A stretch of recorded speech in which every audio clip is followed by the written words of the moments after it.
বাংলাদেশে এবং বাংলাদেশের বাইরে পৃথিবীর বিভিন্ন প্রান্তে যেখান থেকে চ্যানেল আই দিয়েছেন আপনাদের সকলকে সাদর আমন্ত্রণ তৃতীয় মাত্রা দেখবার জন্যে।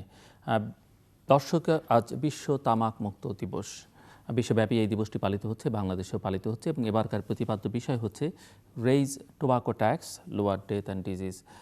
টোবাকো ট্যাক্স বাড়ানো হোক এবং মৃত্যু এবং ব্যাধি কমানো হোক, এই হচ্ছে প্রতিপাদ্য বিষয়। আজকের এই দিবসে আলোচনা করবার জন্যে আমার অতিথি বসা আছেন গণপ্রজাতন্ত্রী বাংলাদেশ সরকারের স্বাস্থ্য সচিব এম নিয়াজউদ্দিন, এবং আমার ডানের রয়েছেন মানুষের প্রতিষ্ঠাতা সভাপতি এবং জাতীয় তামাক নিয়ন্ত্রণ টাস্কফোর্সের সদস্য প্রফেসর ডক্টর অরূপ রতন চৌধুরী। স্বাগত আপনাদের দুজনকে স্টুডিওতে।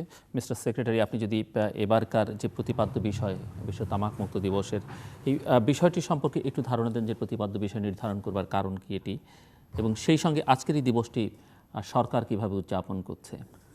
আপনাকে অশেষ ধন্যবাদ। এবছরের যে বিশ্ব তামাক দিবস যেটা আজকে হচ্ছে, এটা প্রধান প্রতিপাদ্য বিষয় যেটা স্লোগান, সেটা নির্ধারিত হয়েছে যে ট্যাক্স বাড়ান, মৃত্যু এবং রোগ থেকে মুক্তি পান। আমরা দেখি যে বর্তমান বিশ্বে তামাকের ব্যবহার কিন্তু বেড়ে যাচ্ছে, আস্তে আস্তে করে বেড়ে যাচ্ছে। এই বেড়ে যাওয়ার আমাদের বাংলাদেশের কথা যদি দেখেন, তাহলেও দেখা যাবে যে আমাদের দেশে বর্তমানে তামাক সেবনকারী সংখ্যা, তামাক বা তামাক জাতীয় দ্রব্য সেবনকারী সংখ্যা প্রায় 43%। এবং সবচেয়ে ভয়ানক রকম দুশ্চিন্তার বিষয় হলো এর মধ্যে মহিলার মধ্যে তামাক সেবনের প্রবণতা বেড়ে যাচ্ছে। বিশেষ করে শিক্ষিত মহিলাদের মধ্যে এই প্রবণতা বেশি। এখানে আমাদের দুশ্চিন্তাগ্রস্ত হওয়ার কারণ, আমরা যদি তামাক নিয়ন্ত্রণ করতে চাই, আপনারা সকলেই জানেন যে তামাক সেবনে, তামাক জাতীয় দ্রব্য সেবনে ক্যান্সার রোগ হতে পারে, যাদের ডায়াবেটিস আছে, হাইপারটেনশন আছে, এর মাত্রা বেড়ে যেতে পারে, এবং অন্যান্য অনেক রকমের ক্যান্সার রোগ এই তামাকের জন্য সৃষ্টি হয়। ফলে দেখা যাচ্ছে যে তামাক সেবনে একদিকে হয়তো বা অনেকে বলতে পারেন যে কিছু ট্যাক্স আমরা পাচ্ছি তামাক বা বিড়ি সিগারেট বিক্রি করে, কিন্তু হাজার হাজার কোটি টাকা স্বাস্থ্য খাতে কিন্তু বিনিয়োগ করতে হচ্ছে এই রোগ নিরাময়ের জন্য। আজকে যদি আমরা ট্যাক্স বাড়িয়ে এই সেবনের মাত্রা কমাতে পারি, এইটা আমার মনে হয় যে খুব যুগোপযোগী একটা স্লোগান, যে ট্যাক্স বাড়াতে হবে। যারা সিগারেট খাচ্ছেন বা সিগারেটের যারা অভ্যস্ত বা তামাককে অভ্যস্ত, এবং তামাক জাতীয় দ্রব্যের কথা কিন্তু এখানে বলা হচ্ছে, সব মিলিয়ে এই সব কিছুর উপর যদি আমরা ট্যাক্স বাড়াতে পারি, তাহলে একদিকে সরকারের কিন্তু অনেক টাকা ইনকাম হবে ট্যাক্স, অপরদিকে দাম বৃদ্ধি পাওয়ার ফলে দেখা যাবে যে এর ব্যবহার কমবে। ব্যবহার কমার ফলে আমরা যে বিনিয়োগ স্বাস্থ্য খাতে করে থাকি, সেই বিনিয়োগ থেকে সরকার রক্ষা পাবে। এই জন্যই আমাদের এই বছরের প্রতিপাদ্য বিষয় যে ট্যাক্স বাড়িয়ে মৃত্যু ঝুঁকি কমাতে হবে, রোগশোক থেকে মুক্ত পেতে হবে। এটা হলো আমাদের আজকের প্রতিপাদ্য বিষয়। আজকে আরেকটা বিষয় হলো যে আজকে এই দিবসটি সারা বিশ্বে প্রতিপালিত হচ্ছে। এইটা হলো যে সচেতনতা বৃদ্ধি করার জন্য সমস্ত মানুষদেরকে জানাতে হবে যে তামাক এমন একটি জিনিস যেটা যদি সেবন করা হয় তাহলে ক্যান্সার রোগ থেকে আরম্ভ করে অনেক রোগের সৃষ্টি হয়। এই জিনিসটা সবাইকে বোঝাবার জন্য সারা দেশব্যাপী, সারা পৃথিবীব্যাপী এই দিবসটি পালন করছে। আমরা বাংলাদেশে এই দিবসটি পালন করছি বিভিন্ন সভা, সেমিনার, র্যালি এর মাধ্যমে, এবং জাতীয় পর্যায়ে আমরা এটা শুরু করে একেবারে উপজেলা লেভেল পর্যন্ত আমাদের এই তামাক বিরোধী কর্মকাণ্ড আজকের দিনে এটা প্রতিপালিত হচ্ছে। বিভিন্ন সভা, সেমিনার এবং সিম্পোজিয়ামের মধ্যে ওয়ার্কশপের মাধ্যমে সমস্ত মানুষদেরকে এই প্রচার করে যে যাতে করে তামাক সেবন থেকে মানুষ মুক্ত থাকে। কিন্তু ট্যাক্স যেভাবে বাড়ানো দরকার সেভাবে কিন্তু এই খাতে বাড়ে না, এবং আমরা জানি যে আমাদের রাজস্ব আয়ের একটা সবচেয়ে বড় খাত হচ্ছে টোবাকো থেকে যে রাজস্বটা আসে, কিন্তু এই হিসেবটি কিন্তু করে দেখা হয় না যে এই তামাকের ফলে বা সিগারেটের ধূমপানের ফলে কি পরিমাণ ক্ষতি হচ্ছে। এবং এই যে আপনি ক্যান্সারের কথা উল্লেখ করলেন, ক্যান্সারের আমি কিছুদিন আগে একজন ক্যান্সার বিশেষজ্ঞ এসেছিলেন, যে ক্যান্সারের যে সরঞ্জামাদি আনতে হয় তার পেছনে যে ব্যয় হয় বা চিকিৎসার জন্য বাইরে গিয়ে যে পরিমাণ, সেটি তো হিসেব করলে আয়ের চেয়ে ব্যয়টা অনেক গুণ বেশি, অনেক গুণ বেশি। এবং বাংলাদেশে হচ্ছে পৃথিবীর বোধহয় সবচেয়ে সস্তা সিগারেটের দেশ, এত স্বল্প মূল্যে এশিয়া মহাদেশের মধ্যে তাই সবচেয়ে সস্তা। আমরা অবশ্য মন্ত্রণালয়ের পক্ষ থেকে জাতীয় রাজস্ব বোর্ডকে অনুরোধ করেছি, এই বছরও করেছি, গত বছরও করেছি, যে ট্যাক্স যাতে বাড়ায়। এবছর বাজেটে আমরা আশা করি যে ট্যাক্স বাড়বে। তবে গত বছর যেটা দেখা গেছে যে আমরা যেভাবে তাদেরকে অনুরোধ করেছি ঠিক সেই মাত্রায় ট্যাক্স বাড়েনি। আমরা আসলে আজকে এইখানে অর্থ মন্ত্রণালয় এবং জাতীয় রাজস্ব বোর্ডে যারা কর্মকর্তা তাদেরকে আহ্বান জানাবো, মন্ত্রণালয়ের পক্ষ থেকে আজকে সকালেই প্রেস ব্রিফিং হচ্ছিল, সেখানে আমাদের মাননীয় মন্ত্রী মোহাম্মদ নাসিম এমপি উনিও সবাইকে বলেছেন যে না, ট্যাক্স বাড়াতে হবে। এই সিগারেট বা সিগারেট জাতীয় ধূমপান জাতীয় যে সমস্ত দ্রব্যাদি আছে এর মধ্যে যদি ট্যাক্স বাড়ানো হয় সরকার বরঞ্চ লাভবান হবে, দুই দিক থেকে লাভবান হবে।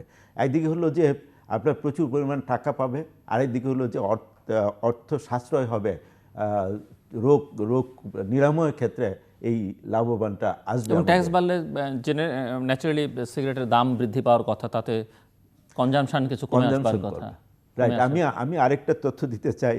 পরশুদিনই কথা হচ্ছিল আমাদের বাংলাদেশের বিখ্যাত অর্থনীতিবিদ বারাকাত সাহেব স্যার তখন বলছিলেন যে আমরা যদি এক বছর 100% ট্যাক্স বাড়াতে পারি প্রায় 20,000 কোটি টাকা আমাদের দেখা যাবে এক বছরেই চলে আসবে। এবং আমাদের পদ্মা সেতুর মতো প্রত্যেক বছর একটা করে সেতু আমরা নির্মাণ করতে পারবো শুধু এই খাত থেকে। এটা কিন্তু সাংঘাতিক বিরাট বড় রকমের সাশ্রয় আমাদের হতে পারে যদি আমরা ওইভাবে ট্যাক্স ইম্পোজ করতে পারি। শুনবো আরও কথা আপনার প্রফেসর ডক্টর আরূপ রতন চৌধুরী। বেসরকারি পর্যায়ে মানুষ কিছু কার্যক্রম আছে, আর কি কি হচ্ছে, বা আপনি এই যে প্রতিপাদ্য বিষয় সম্পর্কে আপনার যদি কোনো রকমের ব্যাখ্যা। আসলে বিশ্ব তামাকমুক্ত দিবস পালন করার উদ্দেশ্যটা কিন্তু হচ্ছে বিশ্ব স্বাস্থ্য সংস্থা প্রতি বছর 31শে মে নির্ধারণ করেছে এই কারণে, এই দিনে ধূমপায়ীরা বা তামাক আসক্ত যারা, তারা তামাক বা ধূমপান ছেড়ে দিয়ে তামাক মুক্ত হবেন। এবং আজকের দিনে প্রত্যেকটা তামাক গ্রহণকারী তামাক বর্জন করবেন। এই উদ্দেশ্যে কিন্তু আজকের দিবসটা সারা বিশ্বে পালিত হচ্ছে। অর্থাৎ তামাকটা এমন একটি ক্ষতিকর বস্তু যেটা বিশ্ব স্বাস্থ্য সংস্থা বলেছে এমন একটা দিন আমরা নির্ধারণ করব যে দিনে সবাই যারা তামাক গ্রহণ করেন তারা বর্জন করবেন, তামাক মুক্ত হবেন। এই জন্যই হচ্ছে তামাক মুক্ত দিবস। সেই সাথে একটা স্লোগান থাকে যেটা প্রতি বছর, যেটা একটু আগে আলোচনা করলেন মাননীয় সচিব, যে ট্যাক্সটা বাড়ানোর ব্যাপারে। এবারে তামাকের ব্যাপারে আমরা কিছু বলতে চাই, সেটা হচ্ছে যে তামাকটা কিন্তু দুই ধরনের।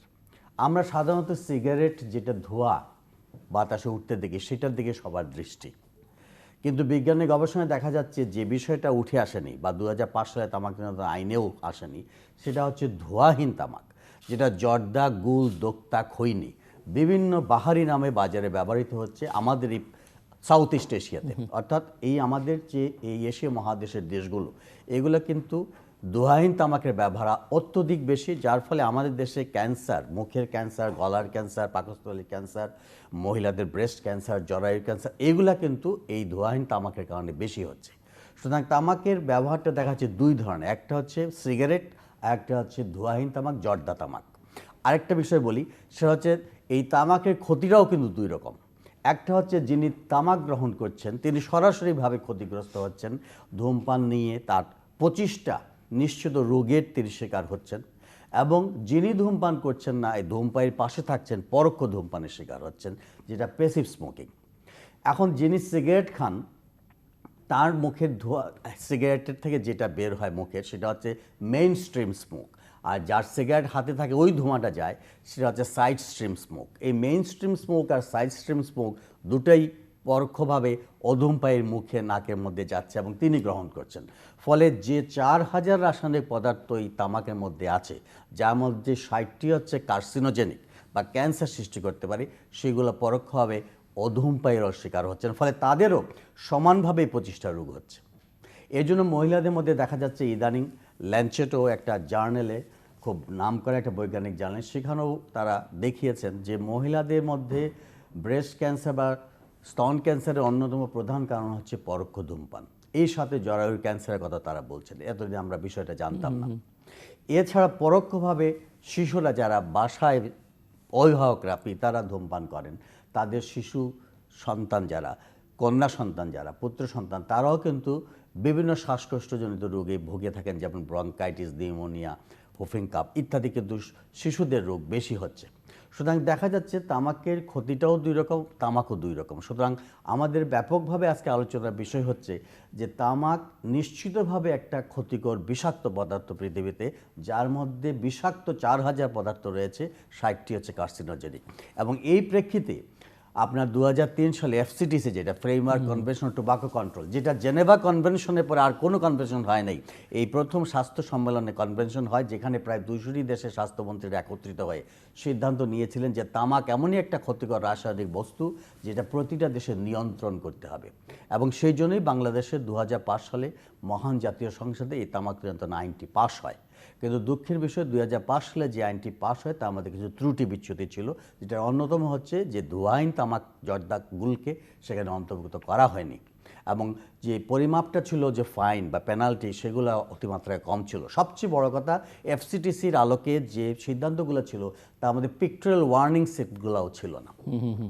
বর্তমানে সদাশয় সরকার 2013 সালে এই আইনটাকে পরিবর্ধন করে এটাকে এফসিটিসির আলোকে সম্পূর্ণ বাস্তবায়ন করেছেন। এই জন্য বর্তমান সরকারকে আমি ধন্যবাদ এবং আমার কৃতজ্ঞতা জানাচ্ছি। আমাদের আন্দোলনের ফসলের ফলে এই কাজটা বর্তমান সরকার করেছেন। এখন কিন্তু কিছুদিন পরেই আপনারা দেখবেন সিগারেটের প্যাকেটে 50 অংশ জুড়ে পিকটোরিয়াল ওয়ার্নিংস, যেখানে ফুসফুসের ক্যান্সারের ছবি, মুখের ক্যান্সারের ছবি থাকবে এবং লেখা থাকবে এই ক্যান্সারটি ধূমপানের কারণে হয়। এটা কিন্তু উন্নত বিশ্বে অলরেডি কানাডা, সিঙ্গাপুর, বিভিন্ন অস্ট্রেলিয়া পদ দেশেও পিকটোরিয়াল ওয়ার্নিংস দেওয়া আছে, যেখানে 100% হচ্ছে শিক্ষিত। আমাদের দেশে এই বিষয়গুলো আরও আগে আসা উচিত ছিল, যেখানে আমাদের গ্রামে গঞ্জে যারা দোক্তা, খৈনি, জর্দা ব্যবহার করেন বা বিড়ি খান, তারা তো জানেন না, তারা পড়তেও পারে না, কিন্তু ছবিটা দেখলে অন্তত তারা বুঝতে পারবে যে এই জিনিসটা তার হতে পারে, এই ক্যান্সারটা। সুতরাং সে একটু ভয় পাবে এবং আতঙ্ক থেকে সেটা ছাড়ার চেষ্টা করবে। এটা কিন্তু গবেষণায় দেখা গেছে উন্নত বিশ্বে যারা ধূমপান করেন প্রতিবারই পকেট থেকে যখন প্যাকেটটা বের করে তিনি এই ছবিটা, ভয়াবহ দৃশ্যটা দেখেন, ততবারই তিনি আতঙ্কিত হন এবং আস্তে আস্তে ধূমপান ছেড়ে দেন। আজকের যে বিষয়, যে ট্যাক্সটা বাড়ানোর ব্যাপারে, সেটাও দেখা গেছে বিভিন্ন দেশে, পৃথিবীর উন্নত বিশ্বে 10% ট্যাক্স কিন্তু প্রতি উন্নত বিশ্বে প্রতি বছর বাড়ানো হয়, এবং তারা স্ট্যাটিস্টিক্যালি সিগনিফিকেন্টলি দেখিয়েছে যে ট্যাক্স বাড়ানোর ফলে কিন্তু এই ধূমপান গ্রহণকারীর সংখ্যাও কমে যায়, অর্থাৎ ধূমপায়ীর সংখ্যা কমে যায়। আপনারা কোনো এরকম স্টাডি করে দেখিয়েছেন যে কি পরিমাণ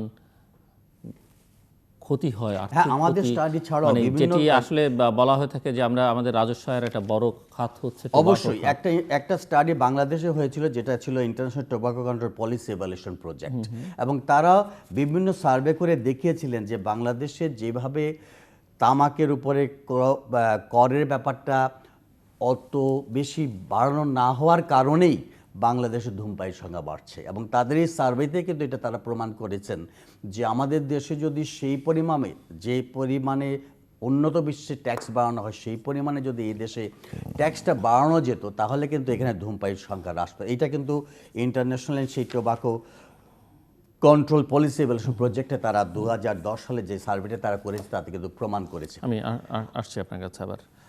এই যে আইনটি যেটি কথা বললেন, খুব প্রশংসা করলেন প্রফেসর চৌধুরী, তো আইনের বেসিক বা প্রধান দিকগুলো কি? এবং তার চেয়ে বড় কথাটি, এটি ভালো আইন, কিন্তু বাংলাদেশে যেটি দেখা যায় যে আইন আছে, তার প্রয়োগ নেই, বাস্তবায়ন নেই। আপনাকে আবারও ধন্যবাদ। যে আইনের কথাটা বলা হয়েছে 2005 সালে যেটা প্রণীত হয়েছিল, সেখানে কিছু ত্রুটি বিচ্যুতি আমরা দেখে এটা 2013 সালে, যেটা গত বছরে আমরা এটা আইনে পরিণত করেছি, এবং সেখানে যে ত্রুটিটা, প্রধান ত্রুটি ছিল যে আমরা শুধুমাত্র আগে সিগারেট বা ধোঁয়াকেই মনে করতাম যে ধূমপান, এর সাথে যে অন্যান্য যে সমস্ত জিনিস আছে, যেগুলো জর্দা সহ অন্যান্য জিনিস, তামাক জাতীয় অন্যান্য জিনিস, এগুলো এটার অন্তর্ভুক্ত, গুল, জর্দা, এগুলো অন্তর্ভুক্ত ছিল না। এই বছর আইনে সেটা অন্তর্ভুক্ত করা হয়েছে, এটা বড় একটা দিক। আরেকটা বিষয় হলো যে আগে 2005 সালে যখন এটা করা হতো, তখন প্রকাশ্য ধূমপানের জন্য জরিমানার পরিমাণ ছিল মাত্র 50 টাকা। এখন সেটা একটু বাড়ানো হয়েছে, 200 টাকা করা হয়েছে, 300 টাকা করা হয়েছে। এই যে এই পরিমাণ এটা বৃদ্ধি পেয়েছে। এবং এখন কিন্তু একটি যেটি মানে 300 টাকা ধূমপান, প্রকাশ্যে ধূমপান করলো একটা মানুষ, তো তাকে ধরার পাবলিক প্লেসে, কিন্তু ধরার জন্য কি আছে? ধরার জন্য কর্তৃপক্ষ রয়েছে এবং সেটার ব্যবস্থা আছে। আমরা এই আইনটা এখন পর্যন্ত প্রয়োগ করতে পারছি না, যে আমাদের বিধিমালা তৈরি করার নিয়ম আছে, সেই বিধিমালাগুলো প্রক্রিয়া দিন। আমরা কিছুদিন আগেই ল মিনিস্ট্রি থেকে এটা বেটিং পেয়েছি। আমরা খুব তাড়াতাড়ি এটা বিধিমালা যখন হয়ে যাবে, তখন এটা সরাসরি প্রয়োগ করতে আমরা শুরু করে দিতে পারবো, এবং তখন হয়তো দেখা যাবে যে আর জরিমানার বিষয়ে যেটা বলা হয় যে 200 টাকা বা 50 টাকা বা 100 টাকা, এটা বড় কথা না। বড় কথা হলো যে ফাইন করা হলো তার এক প্রকাশ্যে ধরনের, হ্যাঁ। দাঁড়িয়ে সিগারেট খাবে, প্রকাশ্যে যদি কেউ এসে জরিমানাটা করে, এইটাই হবে তার সিগনিফিক্যান্ট একটা এক্সাম্পল সৃষ্টি হবে যে ধূমপান করলে জরিমানা দিতে হয়। হয়তো দেখা যাবে যে এই জন্য হয়তো সিগারেট ছাড়বে বা কম খাবে। আর প্রকাশ্যে ধূমপানের কথা তো ডাক্তার সাহেব খুব ভালো করে বলেছেন যে প্রকাশ্যে যে ধূমপান করে শুধু তার ক্ষতি হয় না, এর আশেপাশে সবারই কিন্তু এই ক্ষতি পরিমাণটা বেড়ে যাচ্ছে আস্তে আস্তে, এবং আমাদের মতো দেশে এটা কিন্তু ভয়ানকভাবে বেড়ে যাচ্ছে।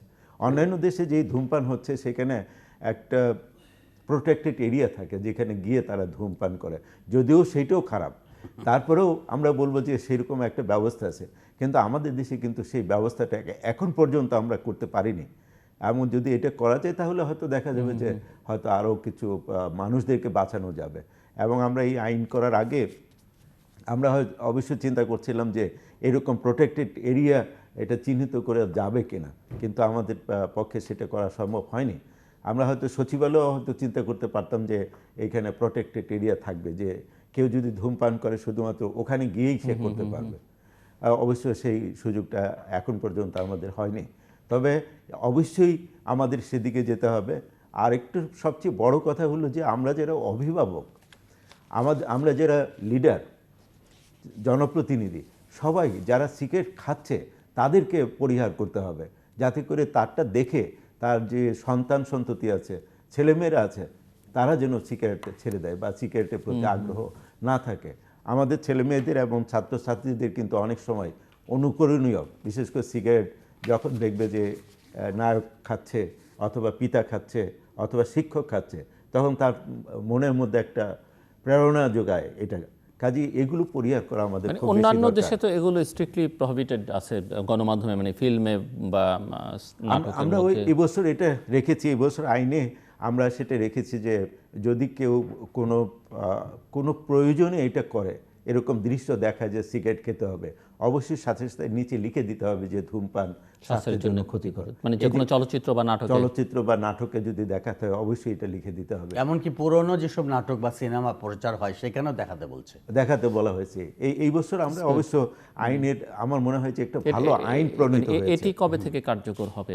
এটা হয়ে গেছে, বিধিমালা কার্যকর অলরেডি হয়েছে, কিন্তু বিধিমালার জন্য এটাতে আমরা সরাসরি যেতে পারছি না, প্রয়োগে যাওয়া যাচ্ছে না, কিন্তু আমরা এটা ইতিমধ্যে শুরু হয়েছে। জি, প্রফেসর চৌধুরী।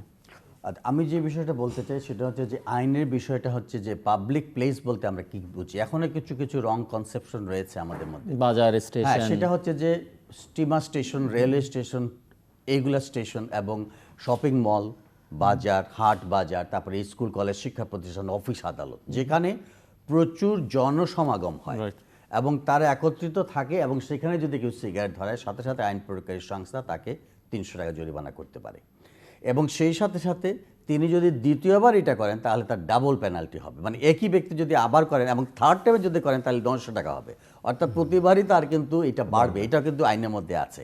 আরেকটা যেটা আছে যে সবচেয়ে আমি প্রশংসা করব যে এইটা এবারে আইনে ঢুকানো হয়েছে, সেটা 18 বছরের নিচে কারোর কাছে সিগারেট বিক্রি করা যাবে না বা তামাক বিক্রি করা যাবে না। এটাও কিন্তু একটা শাস্তিযোগ্য অপরাধ। আরেকটা বিষয় হচ্ছে 18 বছরের নিচে তো অনেকেই নিজেরাই বিক্রি করে আর কি। হ্যাঁ, বিক্রিও করে, বিক্রেতাও আছে। সেগুলো আইনের আওতায় আনতে হবে, কারণ এটা আইন কিন্তু হয়েছে, এটা অনেকেই জানে না, এই জন্য আমি বিষয়টা বলছি। আরেকটা হচ্ছে যে পরিবহনে, বাসে, ট্রামে, ট্রেনে, উড়োজাহাজে তো অলরেডি বন্ধ, সেই সব বাসেও যেগুলাতে লং রোডে যায় বা ট্রেনে, সেগুলোতে কিন্তু লিখে রাখতে হবে যে ধূমপান শাস্তিযোগ্য অপরাধ। শুধু ধূমপান নিষেধ লিখলে হবে না, ধূমপান শাস্তিযোগ্য অপরাধ, এবং সেইখানেও কিন্তু পেনাল্টি আছে। এবং এইটা হচ্ছে আরেকটা জিনিস হচ্ছে যে ইলেকট্রনিক্স অ্যান্ড প্রিন্টিং মিডিয়াতে এখন কিন্তু কোনো ধরনের বিজ্ঞাপন আপনারা দেখবেন না। আগে তো 20 সাল পত্রিকায় লাস্ট পেজে একদম ফুল পেজে ছিল সিগারেটের বিজ্ঞাপন, ইলেকট্রনিক, কিন্তু এক ধরনের সিএসআর অ্যাক্টিভিটিজের মাধ্যমে তারা সেটা আমি প্রসঙ্গে আসছি, কিন্তু বিজ্ঞাপন কিন্তু টোটালি এখন বন্ধ। এটা একটা আমাদের অত্যন্ত সাফল্য। আরেকটি হচ্ছে কোনো ধরনের স্পন্সর করা যাবে না, অর্থাৎ আগে ফুটবল খেলা, ক্রিকেট খেলাবে, ব্যান্ড শো, মিউজিক শো, বিভিন্ন পার্টিতে কিন্তু তারা স্পন্সর করে, যেখানে ইয়াং জেনারেশন যেত এবং তারা ফ্রি সিগারেট ডিস্ট্রিবিউট করতো, এইটা কিন্তু বন্ধ হয়েছে। এগুলো পজিটিভ সাইড হচ্ছে আইনের।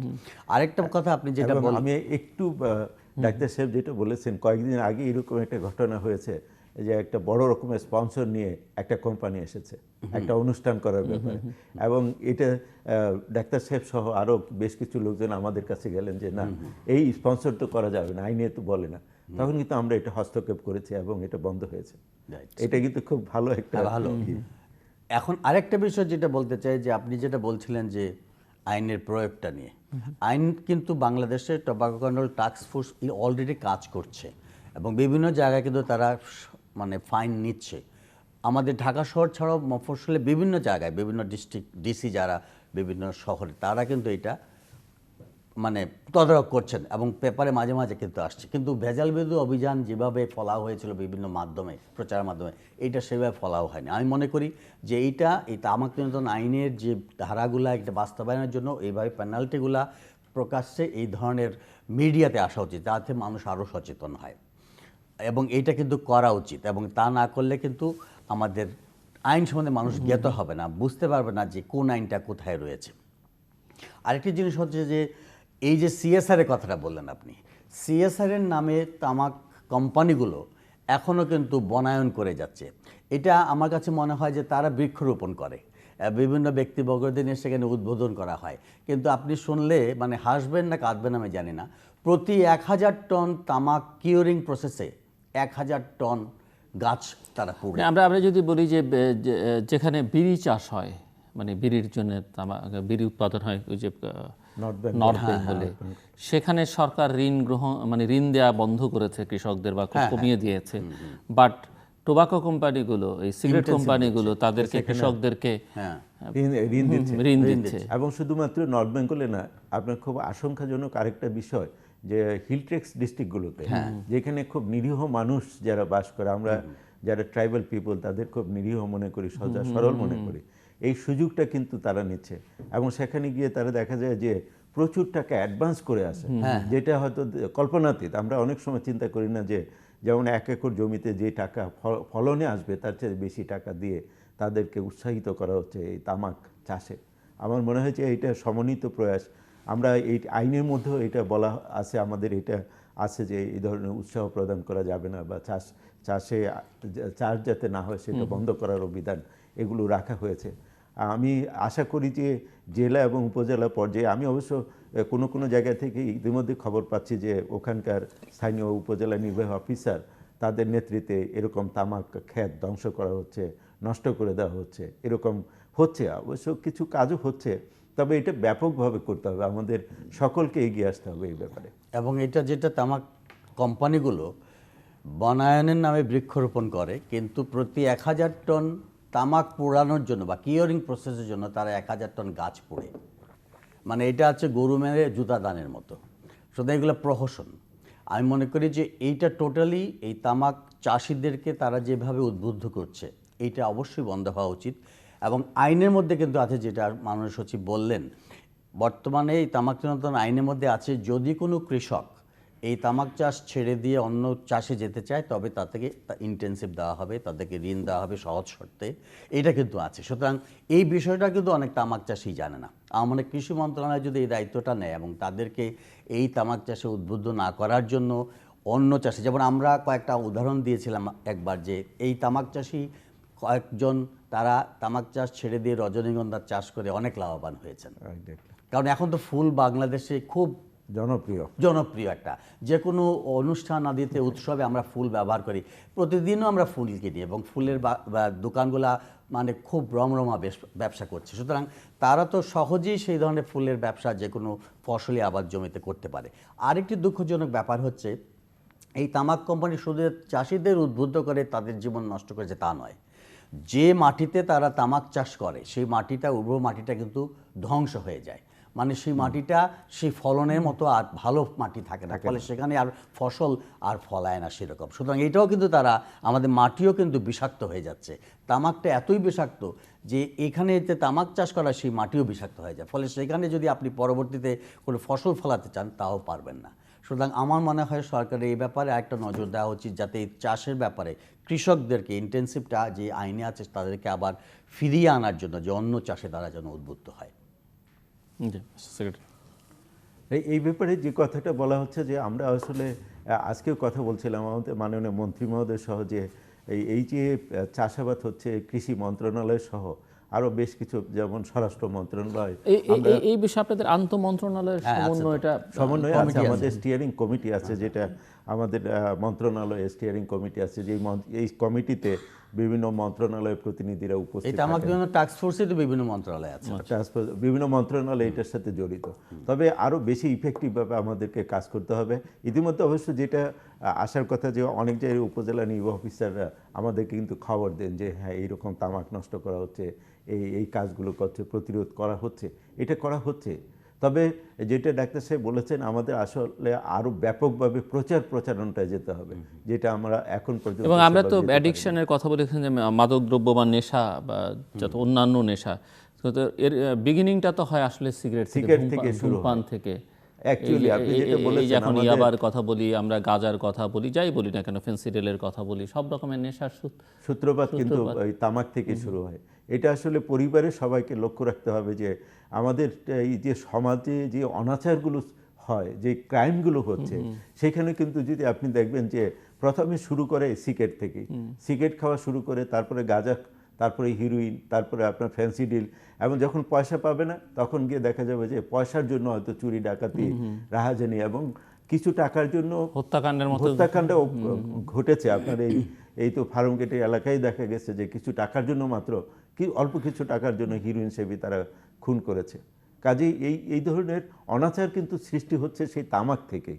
আমরা যদি আজকে সমাজের সচেতন মহলকে, আমি যেটা সবসময় বলে থাকি যে তাদেরকে এগিয়ে আসতে হবে, যদি আমরা সবাই মিলে এই নেতৃত্ব দিয়ে একটা সোশ্যাল মুভমেন্টের মতো করা দরকার আমাদের।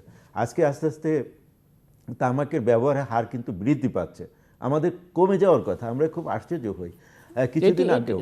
কিছুদিন আগেও যে জিনিসটা দেখা গেছে যে মানুষ অনেক সময়, অনেককে দেখেছি যে রাস্তাঘাটে সিগারেট খেত, এখন কিন্তু অনেক কমেছে। রাস্তাঘাটে খুব একটা দেখা যায় না, স্টিমার লঞ্চে বা বাসে খুব একটা দেখা যায় না, কিন্তু তারপরেও আপনি বিক্রির পরিমাণ বেড়ে গেছে। এইটার আরেকটা কারণ হলো যে মানুষ শুধুমাত্র যে সিগারেট খাচ্ছে সেটা নয়, কিন্তু অন্যান্য যেমন জর্দা, গুড়, এইসব জাতীয় দ্রব্য কিন্তু মানুষ উৎসাহিত হচ্ছে, যার ফলে এই সিগারেট বা সিগারেট জাতীয় দ্রব্যাদি সেবনের হারটা বেশি। মেয়েদের মধ্যে বৃদ্ধির কারণটা কি, মানে এটি কোনো ফাইন্ডিংস আছে আপনাদের কাছে? আমাদের কাছে যেটা মনে হয় যে আমাদের দেশে যে মেয়েদের মধ্যে বেড়ে যাওয়ার কারণটা হয়তো ফ্রাস্ট্রেশন একটা জিনিস। আর আমাদের দেশে এই যে ঢাকা সহ বড় বড় শহরগুলোতে বেসরকারি যে সমস্ত বিশ্ববিদ্যালয় আছে, কলেজগুলো আছে, সেইগুলোতে আমাদের অনেক ধনীর ছেলেমেয়েরা লেখাপড়া করে। এখানে সমাজের মধ্যে যে পরিবারের যে কর্তা ব্যক্তি, তাদের একটা রেসপন্সিবিলিটি এখানে বিরাট বিষয় হয়ে দাঁড়িয়েছে। আজকে আমরা খুব ছোট পরিবারের কথা বলছি, ছোট পরিবারের কিন্তু আরেকটা বিষয় যে এখানে দেখা যায় যে বাবা হয়তো চলে যাচ্ছেন হয়তো কর্মক্ষেত্রে, মাও চলে যাচ্ছেন কর্মক্ষেত্রে, সন্তান কিভাবে বেড়ে উঠছে এটা আমরা অনেক সময় খবর রাখি না, যার ফলে তারা যেমন তেমন ভাবে ওয়েস্টার্ন কালচার অ্যাডপ্ট করার কথা বলে বা ইন্টারনেট সার্চ করে বা বিভিন্নভাবে এই ধরনের আসক্তিতে জড়িয়ে পড়ছে। আমার মনে হয় যে এই ব্যাপারে আমাদের পরিবারের একটা রেসপন্সিবিলিটি এখানে সবচেয়ে বড় বিষয়, যে আমরা যদি পরিবারের লোকজন, যারা কর্তা ব্যক্তি, যারা ফাদার, যারা মাদার, তারা যদি এই ব্যাপারে উদ্যোগী ভূমিকা গ্রহণ করে যে তার ছেলে মেয়ে সিগারেট খায় কিনা। আরেকটা বিষয় আপনি দেখবেন, যারা নন স্মোকার, তারা যদি কেউ স্মোক করে, কোনো ঘরে যায়, বুঝতে পারবে যে কিন্তু সে স্মোক করেছে। কাজে মা বাবা যদি স্মোক না করে, তাহলে সন্তান স্মোক করে কিনা এটা বোঝা খুব সহজ আমার কাছে মনে হয়। এই ক্ষেত্রে যদি আরও মানে তৎপর থাকে, তাহলে অবশ্যই প্রাথমিকভাবে কিন্তু একজন ছেলে মেয়েকে ইজিলি আপনি এটা থেকে বিরত করতে পারবেন, করা সহজ। কিন্তু যখন খুব বেশি রকমের এডিক্টেড হয়ে যাবে, তখন কিন্তু বিরত করাটা অনেক সময় কঠিন হবে। আমাদেরই একটি গবেষণা আমরা দেখিয়েছিলাম যে মাদকাসক্তদের মধ্যে শতকরা 98% হচ্ছে ধূমপায়ী, এবং এদের মধ্যে শতকরা 44% সন্ত্রাসী কর্মকাণ্ডে জড়িত। অর্থাৎ এটা একটা চেইন অফ কমান্ড। ধূমপানটা হচ্ছে নাটের গুরু, অর্থাৎ স্টার্টার। এই ধূমপানের মধ্যে যে 4000 রাসায়নিক পদার্থ রয়েছে, তার মধ্যে নিকোটিনটা হচ্ছে একটা ড্রাগ, বিশ্ব স্বাস্থ্য সংস্থার মতে। এই ড্রাগ নিকোটিনটা এতই হার্ড, অনেক ক্ষেত্রে বলা হয়েছে, বিজ্ঞানীরা বলছে এটা কোকেন এবং হিরোইন থেকেও বেশি শক্তিশালী। এই জন্য অনেকেই সিগারেট ছাড়া ব্যাপারে একটা মানে জোকস আছে যে অনেকে বলে যে সিগারেট ছাড়াটা খুব সহজ, তিনি অনেকবার ছেড়েছেন। মানে তিনি ছাড়েন আর ধরেন, মানে ছাড়াটা এতই কঠিন। মাদকাসক্তদের যেমন মাদকাসক্তের চিকিৎসা আস্তে আস্তে তাকে নিয়ে আসা যায় একটা স্টেজে, কিন্তু ধূমপান এমন একটা আসক্তি যাটা ছাড়তে অনেক সময় দেরি হয়, এবং এটার কারণটাই হচ্ছে এই নিকোটিন। এই ব্রেনের রিসেপ্টর সেলে যখন এই নিকোটিনটা একবার ঢোকে তখন সেটা আরও চায়, ফলে একটা সিগারেট থেকে দুটা, দুটা থেকে চারটা, চারটা থেকে ছয়টা, এভাবে তিনি প্রতিদিন বাড়াতে থাকেন 10টা 20টা সিগারেট। পরে দেখা যায় 2 প্যাকেট সিগারেট তার লাগে। এমন একটা পর্যায়ে আসে যখন তার সিগারেট আর চলে না, তখন সেই সিগারেটের মধ্যে গাঁজা ভরতে হয়, তারপর ফেন্সিডিল নিতে হয়, ইয়াবা নিতে হয়, কোকেন নিতে হয়। অর্থাৎ তিনি ধীরে ধীরে মাদকাসক্ত, এই ছেলেটাই ধীরে ধীরে মাদকাসক্ত হচ্ছে। আজকে বাংলাদেশে যে মাদকাসক্তের যুব সমাজ আজকে এই করাল গ্রাসে আবদ্ধ হয়েছে, এর প্রধান কারণই কিন্তু এই তামাক, এই ধূমপান। সুতরাং আমাদের দৃষ্টিটা এখন মাদকাসক্তি রোধ করতে যদি আমরা চাই, তাহলে কিন্তু আমি তামাক নিয়ন্ত্রণ আইনের বাস্তবায়নটা কঠিনভাবে পদক্ষেপ নিতে হবে। এই জন্য তামাকমুক্ত দিবসটা আজকে একটা খুব ইম্পর্ট্যান্ট এবং খুব গুরুত্বপূর্ণ দিবস। আমরা অনেক সময় বলি যে মাদকাসক্ত নিয়ন্ত্রণ করতে হবে, যুব সমাজ নষ্ট হয়ে যাচ্ছে, আমরা মাদকটা কীভাবে বন্ধ করতে পারি। কিন্তু মাদকের যে নাটের গুরু যেটা ধূমপান, তামাক, সেটাকে আমরা দমন করার জন্য আমাদের পদক্ষেপ তত জোরালো হচ্ছে না। কিন্তু আমরা যদি স্টার্টারকে বন্ধ করতে না পারি, তাহলে আমরা সেকেন্ড স্টেপকে কীভাবে বন্ধ করব, যেটা দিয়েতে শুরু করে মাদক, সেটাই হচ্ছে ধূমপান। সুতরাং সেইটার নিয়ন্ত্রণটা আমাদের প্রথম করতে হবে সরকারের, আমাদের বিভিন্ন সামাজিক সংগঠন, আমরা যারা এই বিরুদ্ধে আন্দোলন করছি, তাদেরকে আরও বেশি এগিয়ে আসতে হবে এই ব্যাপারে আমি মনে করি। কারণ একটা পরিবারে, আপনি কিছুদিন আগে যে ঐশীর ঘটনাটা দেখলাম, আমরা একটা পরিবার ধ্বংস হয়ে গেল, এবং এটা আমরা জানলাম কিছুদিন আগে আরেকটি ঘটনা আমরা দেখলাম যে হত্যাকাণ্ড, সেখানেও দেখা গেছে যে এই যুবকটা মাদকাসক্ত ছিল, পিতাকে খুন করলো, মাতাকে খুন করলো, তার বোনের গয়না চুরি করলো। এই সমস্ত কিছুর পিছনে কিন্তু ধূমপান, এবং এই ধূমপানের নেশা থেকে সেই ছেলে মাদকাসক্ত হয়ে আজকে পরিবার ধ্বংস হয়ে যাচ্ছে, একটা বংশ নির্বংশ হয়ে যাচ্ছে। এই যে কঠিন পরিস্থিতিটা আমাদের প্রতিটা পরিবারে আজ বাংলাদেশে ঢুকে যাচ্ছে, সেটার প্রধান কারণ কিন্তু তামাক। সুতরাং আমরা যদি এই প্রথম পদক্ষেপের ব্যাপারে সতর্ক না হই, সরকার কঠিন বাস্তবায়ন করার জন্য পদক্ষেপ না নেয়, তাহলে মাদকাসক্তের সংখ্যা বাড়বে, সেই সাথে সাথে এই ধরনের সন্ত্রাসী কর্মকাণ্ড, হত্যা, সন্ত্রাস, সমস্ত কিছু বাড়তে থাকবে। সুতরাং এটাকে আমরা অতি আরেকটা সহজে। প্রশ্ন, আপনি নিজে চিকিৎসক, এখানে স্বাস্থ্য মন্ত্রণালয়ের সচিব আছেন, চিকিৎসকরা বা খুব ভালো একটা কথা যথেষ্ট বলেছেন। পরিমাণে আমি কিন্তু ধূমপায়ী আমি কিন্তু হিসেবে নিজে তারা বেশ তাদের সুখ্যাতি রয়েছে, এবং ক্লিনিক হসপিটালও তাদেরকে ধূমপান করতে দেখা যায়। এবং এই ব্যাপারটা আমি বলতে চাই এই জন্য যে প্রতিটা চিকিৎসকের কিন্তু একটা দায়িত্ব রয়েছে, যখন তার কাছে রোগী আসে তখন তার ইতিহাসটা দেওয়া। আমার যত রোগী আমার চেম্বারে আসে বা আমার হসপিটালে আসে, আমি প্রথম ইতিহাস নেই, ইতিহাস থেকে বেরিয়ে আসে। আমি শুধু সেই ইতিহাসের কথা বলছি, আমি বলছি যে চিকিৎসকরা নিজেরা ধূমপান করেন প্রচুর পরিমাণে। না, সেটা তো আছেই, প্রত্যেকটা ক্ষেত্রে প্রত্যেক পেশাতেই কিছু ত্রুটি বিচ্যুতি রয়েছে, কিন্তু এই